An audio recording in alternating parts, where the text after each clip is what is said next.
నమస్తే. TVL astrology topic ఛానల్కి స్వాగతం. 2025 నవంబర్ మాస 2వ తేదీ ఆదివారం నాటి దిన ఫలితాలు. చంద్రుడు ఈరోజు కుంభరాశిలో పూర్వ భాద్రపద నక్షత్రం మీద, ఉత్తర భాద్రపద నక్షత్రం మీద మీనరాశిలోనూ కూడా సంచారం చేయడం జరుగుతుంది. రవి, గురు, శనులు అధిపతులు. ఈ ఆధారంగా ద్వాదశ రాశుల వారికి వాటి పరిహారాలు చూద్దాం. ముందుగా మేషరాశి. ఈ మేషరాశి వారికి ఆర్థికంగా సాధారణంగా ఉంటుంది. ప్రయాణాలలో జాగ్రత్త అవసరం, ఆరోగ్యం పట్ల కూడా శ్రద్ధ అవసరం అనేది.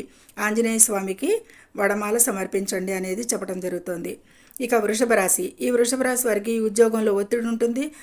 కుటుంబంలో చిన్నపాటి సమస్యలు, పెట్టుబడులలో ఆచితూచి వ్యవహరించాలి.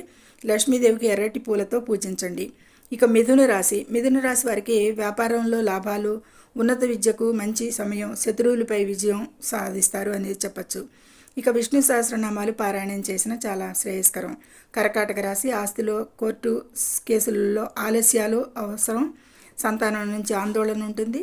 శివలింగానికి పాలాభిషేకం చేయండి. ఇక సింహరాశి.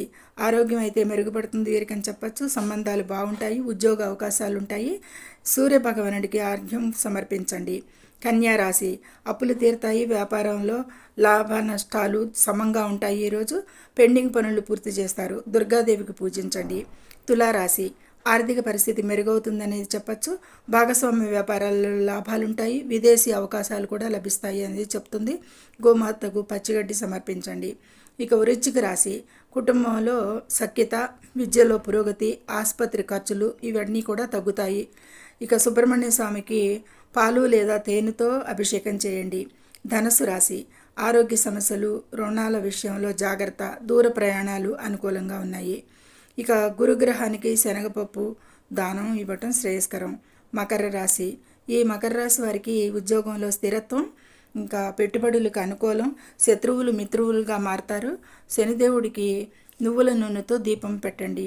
కుంభరాశి. ఈ కుంభరాశి వారికి వ్యాపారంలో ఒడిదుడుగులు ఉండొచ్చు. ఉన్నత విద్యకు ఆటంకాలు, కోర్టు కేసులలో అయితే విజయం లభిస్తుంది అనేది చెప్పచ్చు. ఇక పేదలకు అన్నదానం చేయండి. ఇక మీనరాశి. ఆర్థికంగా మంచి రోజు అని చెప్పచ్చు. కుటుంబంలో సంతోషం, సంతానం నుండి శుభవార్తలు, ఆరోగ్య జాగ్రత్తలు వీటన్నిటి మీద కూడా దృష్టి పెట్టాలి. ఇష్టదేవత ఆరాధన ఈరోజు చాలా అనుకూలంగా ఉంటుంది. వస్త్రదానం కూడా అనుకూలం అని చెప్పచ్చు ఈ రాశి వారికి. ఇది ద్వాదశ రాశుల వారికి సమస్య పరిష్కారం చెప్పడం జరిగింది. సర్వే జనం సుఖినో భవంతు. Please subscribe my channel, share and like it. Thank you very much.